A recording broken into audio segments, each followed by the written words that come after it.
প্রত্যেক রমজানে একই রকম বেগুনি খেতে খেতে আসলে ভালো লাগে না।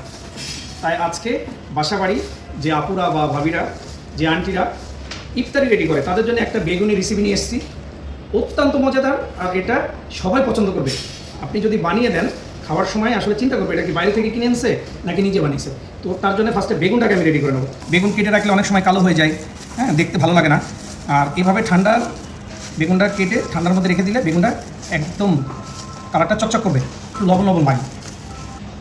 এটা পানি থেকে বার করে নিয়ে এর মধ্যে দিয়ে দেবো হালকা পরিমাণে লবণ, শুকনো মরিচের গুঁড়া, হলুদের গুঁড়া, অল্প একটু ধনিয়া গুঁড়া। এটা তাহলে কী হবে, মশলাটা বেগুনে লেগে থাকবে, খেতে ভালো লাগবে।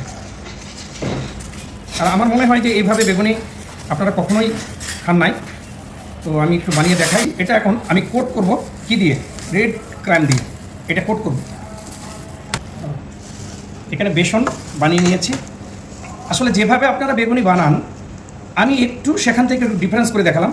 এটা খেতেও যেমন ভালো লাগবে, দেখতেও অনেক সুন্দর। বেসনটাকে এভাবে একটু পাতলা রেখে দেবো, বেশি কারণ না। এটা দিয়ে আমি কোট করব।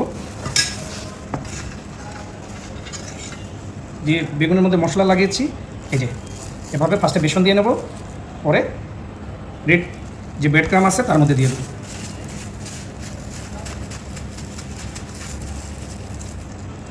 এভাবে এটাকে কোট করে নিলাম।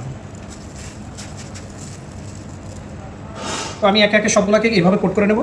সবগুলা আমি এভাবেই কোট করে নিচ্ছি। এখন ফ্রাই করে দেখাবো, তারপরে এটা কতটা যে ক্রিস্পি হয় দেখে বুঝতে পারবেন। তেলটা বেশি হিট করবো না, মিডিয়াম হিটে রেখে ছাড়বো যেন উপরটা পুড়ে না যায়।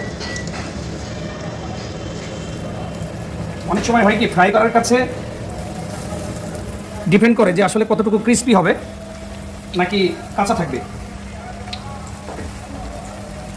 এটাকে এভাবে এপিট ওপিট করে ঘোরায় এটাকে ভেজে নেব। এটাকে আমি এখন তেলে থেকে বাদ দিই।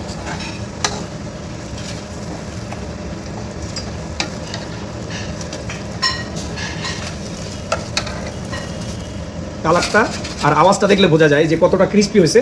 এটা যদি 3-4 ঘন্টা পরেও খাই, তো এটা মুখে দেওয়ার পর একটা পাঁপড় যেমন খাই সেরকম একটা আওয়াজ হবে। এটা আমি একটু দেখাই, এটার উপরটা ক্রিস্পিটা, আওয়াজটা দেখলে বোঝা যাচ্ছে এটা কতটা ক্রিস্পি হয়েছে।